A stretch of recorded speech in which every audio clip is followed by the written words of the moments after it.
Hi, this is Deb Sinkus. What I'm going to show you in today's video is how to install and configure the Priority Cards app for Monday.com. Now, before you watch this video, you really should make sure that you understand how to set up a prioritization framework inside of Monday.com. We have a whole video about that. It's about 6 minutes long, but it shows you in detail exactly how to set up a prioritization scoring model and how to use it in Monday.com. And then that's what Priority Cards apps hooks into to be able to display the information. So once you do that, then there's very little actual work to do when you install and configure it. Let me show you how that works. So let's add a view. After you've installed it to your account, you're just going to install it on a particular board. You install it on a board level. And when it installs, it'll come up pretty plain, pretty empty.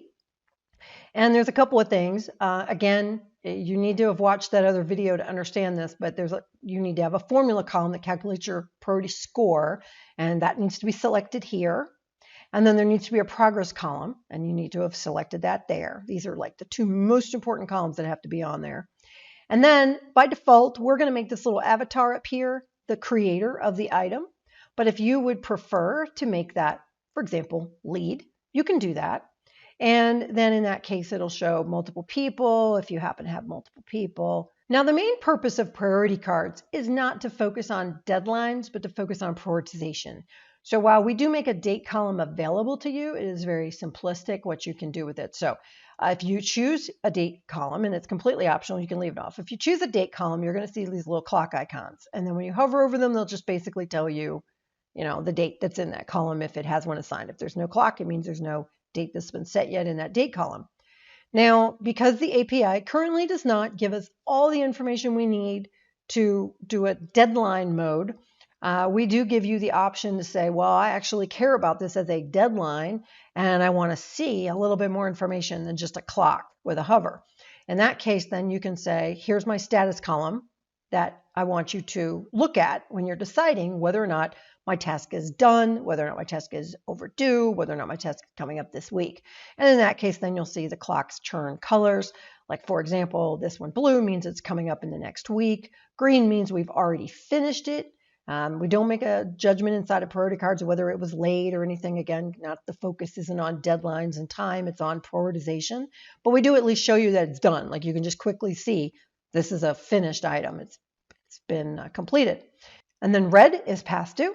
So that gives you a little bit more information. And there's, don't have one on my sample data here, but there's actually an orange clock for due today.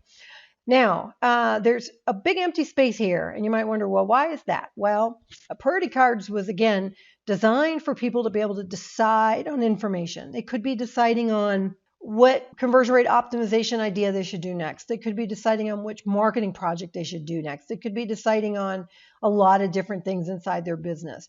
And so this allows people to look at supporting information without having to leave the card view. So in this case, you can say, I want to see, I've just got a couple of dummy accounts set up here. I want to see the linked items on the left-hand side pull from the link to item column. In this case, I'm just linking to an SEO checklist. And I can change the title here. And I'm just going to make that like design. Just change that title to be whatever it means for me. It does need to be kind of short. You'll notice that if we have more than two, we will show the first two links, in which case you can go straight into them. But if it's more than that, then we just tell you two more, or three more, or whatever, in which case then you'd have to kind of go through the normal way to get to those items. Okay. And let's see, you could do another one on the right. So you can have up to two. And let's make this marketing. Okay, so in this case, maybe I have a need to be able to see links about different things regarding this particular idea so that I can have a productive conversation about it. So there's a couple of things at the top that you use more when you're actively in the middle of a meeting and you're talking about things with your team, or maybe you're just wanting to sort and look at your data. And that is, you can show your cards for only prioritized items, only unprioritized items, or everything. And of course, you can use the filter up here. So I can say, well, I want to see all the unprioritized items, but I want to eliminate the on hold group, right? And that way then that on hold group falls off so that I'm still seeing like for example, all my prioritized items in ascending order who are not in the hold group, right? So I can kind of add that to narrow down again more on what I care about, what I want to see. And then there's a color by.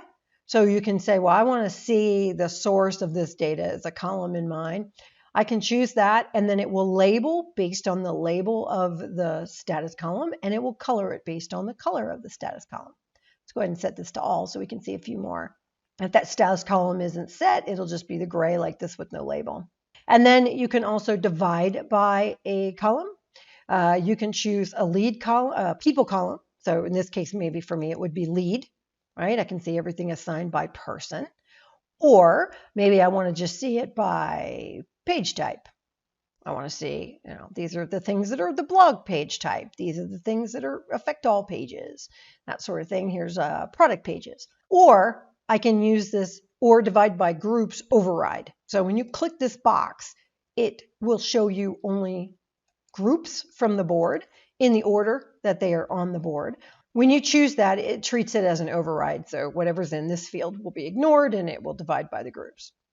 And then I didn't show this, but there is, of course, a dark mode, and the dark mode works very, very well with both of those kind of things. With the colors, it really helps make it easy to see and not so overwhelming on a long meeting. So that is how priority cards works. You can kind of get to everything. I have another overview video that explains like where you can click for everything.